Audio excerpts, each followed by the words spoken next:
نحمدہ و نصلی علی رسولہ الکریم بسم اللہ الرحمن الرحیم۔ یہ بڑی خوش بختی کی بات ہے کہ اس مادی دور کے اندر آپ نے ایسی ایکٹیویٹیز شروع کی ہیں جس میں علم کی بات ہے، تعلیم کی بات ہے۔ میں برکت کے طور پہ نبی اکرم صلی اللہ علیہ وآلہ وسلم کے ایک قول سے اپنی گفتگو کا آغاز کرنا چاہتا ہوں۔ آپ صلی اللہ علیہ وآلہ وسلم نے فرمایا کہ علمی گفتگو کرنا تسبیح ہے۔ آپ یہ دیکھیے کہ تسبیح کا جو مقام ہے قرآن مجید کے اندر، یہ بات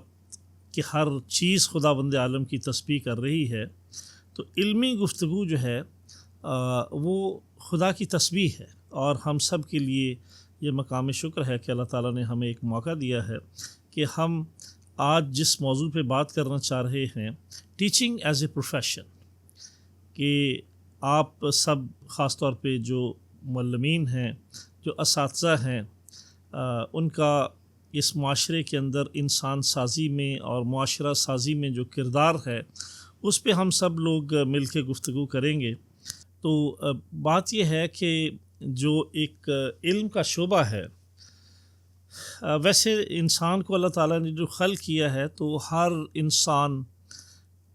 انڈیویجولسٹک کیریکٹرسٹکس جو ہے وہ رکھتا ہے۔ اللہ تعالیٰ نے ہر انسان کو کسی نہ کسی خاص مقصد کے لیے، کسی نہ خاص شعبے کے لیے ڈیزائن کیا ہے۔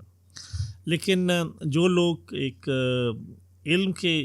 میدان میں آتے ہیں، علم کی اور تعلیم کی دنیا میں وارد ہوتے ہیں، میرا خیال ہے کہ وہ خوش قسمت ترین لوگ ہیں روئے زمین کے اندر، اس لیے کہ علم کی اگر ایک بات بھی کسی انسان کے شعور میں کوئی اضافہ کرتی ہے۔ ہمارے ایک استاد، خدا انہیں صحت اور سلامتی دے، جب میں ایم ایس سی کا اسٹوڈنٹ تھا تو مجھے آج تک یاد ہے، وہ ایک بات کہا کرتے تھے کہ بیٹا، جب کسی شخص کے علم میں، اس کے شعور میں، اس کی آگہی میں کسی ایک درجے کا اضافہ ہوتا ہے تو آسمان کے فرشتے شادیانے بجاتے، اس لیے کہ انسان کا جو اصل جوہر ہے وہ علم ہے، اور آدم علیہ السلام کی جو ایک برتری ہے، ایک فضیلت ہے، وہ بھی علم کی وجہ سے ہے۔ اور بہت سے جو لوگ ہیں وہ اس حقیقت کو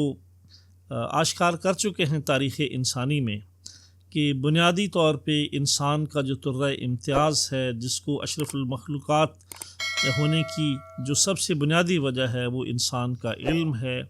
اور انسان کا شعور ہے، انسان کی آگہی ہے۔